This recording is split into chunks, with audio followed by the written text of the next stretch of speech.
it for you, and I'm going to go through it with you. I am breaking this down in real time. I haven't had a lot of time to really look at this. I'll give you my initial impressions, but remember, the music mogul, artist, producer, he's been arrested out in New York City. Reporting indicates that he was taken into custody last night by federal authorities at the Park Hyatt Hotel. This apparently comes after a grand jury has indicted him, which is not surprising. This is not something that we didn't expect. There was reporting for months that the 54-year-old would be the target of a criminal investigation, and this comes after his homes in Los Angeles and Miami were raided back in March. Now, he has been hit with numerous lawsuits alleging sexual assault, sex trafficking, illegal narcotics possession, gun possession. Now, to be clear, we didn't know what the charges would be. We guessed. And it looks like our guess was right, because as Mark Agnifilio, his attorney, said to the press today and last night, they were anticipating racketeering and sex trafficking charges, and that is what we see in this grand jury indictment. It is 14 pages long. There are 3 counts. One that makes up the majority of this indictment is the racketeering enterprise. So let me go through it with you right now. Now, racketeering, and by the way, I will tell you, this is similar to what we saw with R. Kelly, who, as we know, was also indicted in federal court in New York. That was the Eastern District of New York. This is the Southern District.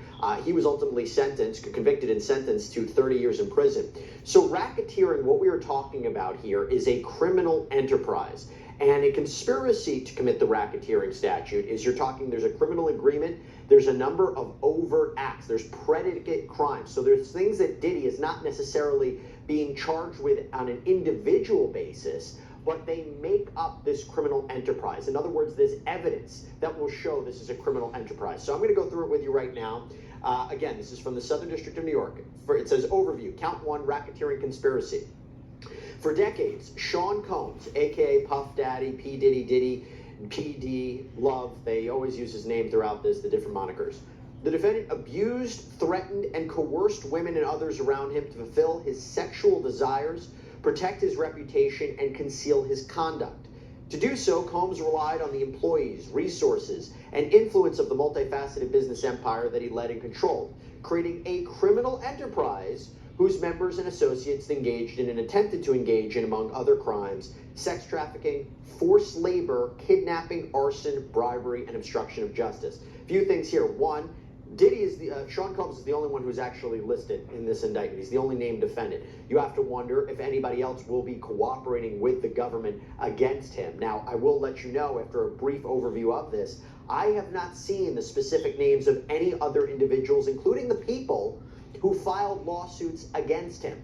But what this does indicate is they're trying to establish that there was a criminal enterprise, and it wasn't just him, it was his associates. And he is not being charged, I should say, with federal kidnapping or arson or forced labor, but it is a component of the racketeering case. Let's move on. The defendant operated his business headquartered at various times in Manhattan, so you can see why Manhattan has jurisdiction here, and Los Angeles under a variety of United States-based corporate entities, including Bad Boy Entertainment, Combs Enterprises, and Combs Global. Corporate entities in the Combs business included, among other things, record labels, a recording studio, and they go on the different businesses that he has. At all relevant times in this indictment, Sean Combs, the defendant, engaged in a persistent and pervasive pattern of abuse toward women and other individuals. This abuse was at times verbal, emotional, physical, sexual. As part of this pattern of abuse, Combs manipulated women to participate in highly orchestrated performances of sexual activity with male commercial sex workers. By the way, that is eerily reminiscent of what we heard from the person you see right there, Cassandra Ventura. Remember, she filed a lawsuit against Combs back in November of 2023, settled the day after. She had talked about these freak-offs. She had talked about being forced to engage in these kind of perverted sexual activities at the behest of Sean Combs. So this is kind of making this up. You wonder if she's a cooperating witness here. At times, Combs and others acting in his direction made arrangements for women and commercial sex workers to fly to Combs' location. Combs ensured participation from the women by, among other things, obtaining and distributing narcotics to them, controlling their careers, leveraging his financial support, and threatening to cut off the same and using intimidation and violence. This is, by the way, characteristic of when we talk about sex trafficking, where you are forcing or coercing or threatening someone into commercial sex activities, or you're transporting them across state lines through coercion or different methods for illegal sexual activity. And so let's continue on. Physical abuse by Sean Combs, the defendant, was recurrent and widely known. On numerous occasions from at least in or about 2009 and continuing for years, Combs assaulted women by, among other things, striking, punching, dragging, throwing objects at, and kicking them. These assaults were at times witnessed by others and included, this timing could not be better, what you're watching right now, one instance at a Los Angeles hotel in or about March 2016, which was captured on video and later publicly reported, where Combs kicked, dragged, and threw a vase at a woman as she was attempting to leave. That is Cassandra Ventura. When a member of the hotel security staff intervened, Combs attempted to bribe the staff member to ensure silence. Combs' violence was also not limited to these women. It extended to his employees, witnesses to his abuse, and others. Again, I read the R. Kelly indictment before this to get a sense. These allegations are eerily similar to what he was charged with and what he was ultimately convicted with. And by the way, we were wondering about whether or not that video, which Combs, remember, he admitted it was him. He went on Instagram and said and apologized for participating in that 2016 video. He didn't deny it. And we were wondering if this would be a part of this criminal indictment, this federal criminal indictment, and clearly it is. Sean Combs, the defendant, used the Combs business, including certain employees, to carry out, facilitate, and cover up his abuse and commercial sex. That term is you're going to hear that a lot, commercial sex. Equate that almost with sex trafficking. Those employees, including security staff, household staff, personal assistants, high-ranking supervisors, and other close associates, acted as Combs' intermediaries, and their conduct was facilitated and assisted by Combs' control of the Combs business. Then it talks about the Combs enterprise, so this criminal enterprise. From at least in or about 2008, so you're going all the way back to 2008, through or on about the date of the filing of this indictment, so even to this day, the defendant and others known and unknown were members and associates of a criminal organization. Members and associates of the Combs enterprise engaged in and attempted to engage in, among other things, sex trafficking, forced labor, interstate transportation for purposes of prostitution, coercion and enticement to engage in prostitution, narcotics offenses, kidnapping, arson, bribery, and obstruction of justice. A little bit later, you're going to see that he's also charged specifically with sex trafficking. But as I mentioned, all of these underlying alleged crimes can make up a racketeering case. They are predicate crimes of a criminal enterprise. The Combs enterprise, including its leadership, its members, and its associates, constituted an enterprise. And by the way, let me just take 1 second as I'm reading this. This is also eerily similar to the Rodney Little Rod Jones lawsuit. He was one of the first people to file a lawsuit, former producer of Sean Combs. He alleged violations of racketeering law. So he was the one who made those allegations, and again, very consistent with what we are hearing here. And again, constituted an enterprise as defined under the United States Code, and this is a group of individuals associated in fact, although not a legal entity. So you can have a criminal enterprise. It doesn't have to be Sean Combs, Inc. If you have a bunch of people, they don't have to be incorporated. It can still be a criminal enterprise. The Combs enterprise consisted of the defendant entities within the Combs business, including but not limited to Bad Boy Entertainment, Combs Enterprises, and then they go through a number of different entities and people known and unknown. The Combs enterprise constituted an ongoing organization whose members functioned as a continuing unit for a common purpose of achieving the objectives of the Combs enterprise. The Combs enterprise was engaged in, and its activities affected interstate and foreign commerce. It operated in the Southern District of New York and elsewhere. A couple of things there. So now you see why this is being brought in the Southern District of New York, why they have jurisdiction. When you talk about common purpose, if you've been following us here on Law and Crime, and you have been following the Young Thug trial, a racketeering case, that is the #1 theme. The prosecutors in that case have been trying to establish that all of these underlying crimes were for the common purpose of furthering that gang. Here, there is a common purpose of furthering the Combs enterprise. At all times relevant to this indictment, Sean Combs, the defendant, was the leader of the Combs enterprise. Sean Combs, the defendant, and others known and unknown, participated in unlawful and other activities related to the conduct of the Combs Enterprises affairs. These individuals included certain Combs business employees, such as members of Combs security staff, household staff, personal assistants, high-ranking supervisors, as well as other close associates of Combs. Now, we don't know if that's from digital evidence that they obtained. We don't know if those people around him are cooperating with the government, or we do not know whether alleged victims of Combs this is their perspective of who has been involved. Okay, purposes of the Combs enterprise. The purpose of the Combs enterprise included the following. A, operating a global business in the media, entertainment, and lifestyle industries, and talks about record labels, recording studio, alcohol, spirits business. B, preserving, protecting, promoting, and enhancing the power, reputation, and brand of Sean Combs, the defendant, as a musician, entrepreneur, and figure in the entertainment industry. Enriching members and associates of the enterprise, including its leader, Combs, and in particular those who demonstrated loyalty to Combs and willingness to conceal his crimes. Preserving, protecting, promoting, and enhancing the power of the Combs enterprise, including the power of its leader, Combs, through violence, use of firearms, threats of violence, coercion, verbal, emotional, physical, and sexual abuse. I know I say this a lot, but I'm just going to say it one more time.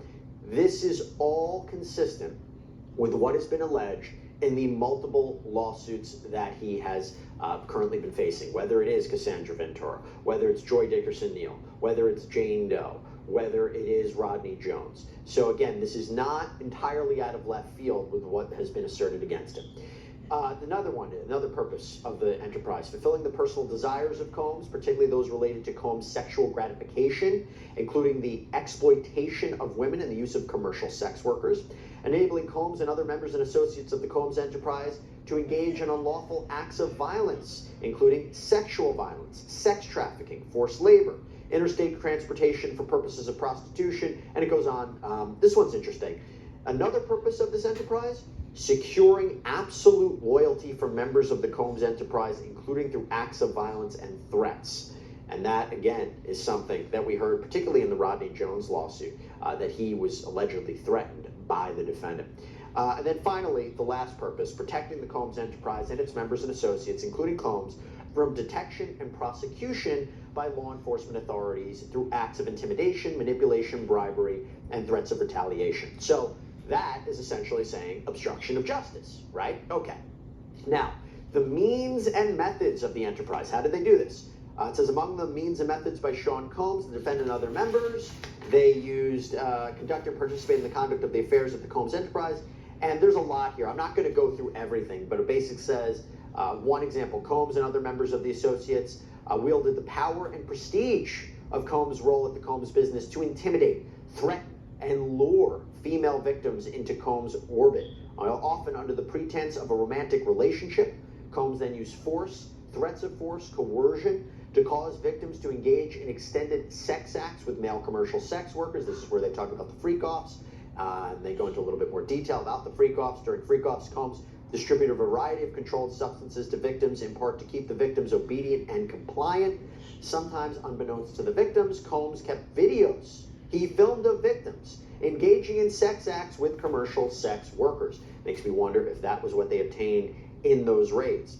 Goes on, members and associates of the Combs enterprise facilitated the freak-offs by booking hotel rooms for the freak-offs, stocking the hotel rooms in advance with the required freak-off supplies, including controlled substances, baby oil, lubricant, extra linens, lighting, cleaning the hotel rooms after the freak-offs to try to mitigate room damage, arranging for travel for victims, commercial sex workers, and Combs. So honestly, you're talking about an organization here, an organized effort to facilitate these alleged crimes. Combs subjected victims to physical, emotional, and verbal abuse to cause the victims to engage in freak-offs. He maintained control over his victims. And again, there's a lot more here where they talk about this. This one. So this was important too, because we knew that there were allegations of alleged illegal firearms possession. Members and associates of the Combs enterprise, including Combs security personnel, at times carried firearms. On more than one occasion, Combs himself carried or brandished firearms to intimidate and threaten others, including victims of and witnesses to his abuse. In or about March of 2024, during searches of Combs' residence in Miami, Florida. Is this fire alarm that important? Come on, guys. I'm going over the Combs indictment here. I think we're fine. But anyway, it says in or about March 2024, during searches of Combs' residence In Miami, Florida, and Los Angeles, California, law enforcement seized firearms and ammunition, including 3 AR-15s with defaced serial numbers, as well as a drum magazine. Now, if you have been following us on Sidebar, you've been following us on Law and Crime, you know that that is now one of the charges facing the second potential attempted assassination of Donald Trump.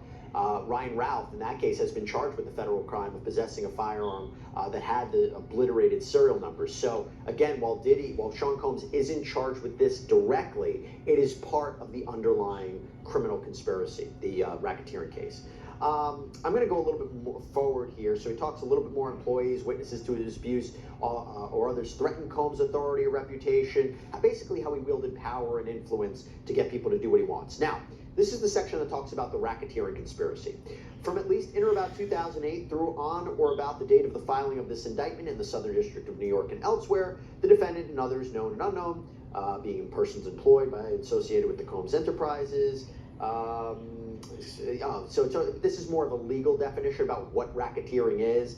It basically says that's enterprise they engaged in, and the activities affected interstate and foreign commerce, and knowingly combined, conspired, confederated, and agreed together, you need that agreement, and with each other to violate the racketeering laws of the United States. So there needs to be an agreement to violate the law, and that was to conduct and participate directly and indirectly in the conduct of the affairs of the Combs enterprises through a pattern of racketeering activity. And it consists of, and this is where they have multiple different examples of the crime. So multiple acts involving kidnapping, chargeable under the following provisions of state law. Multiple acts involving arson.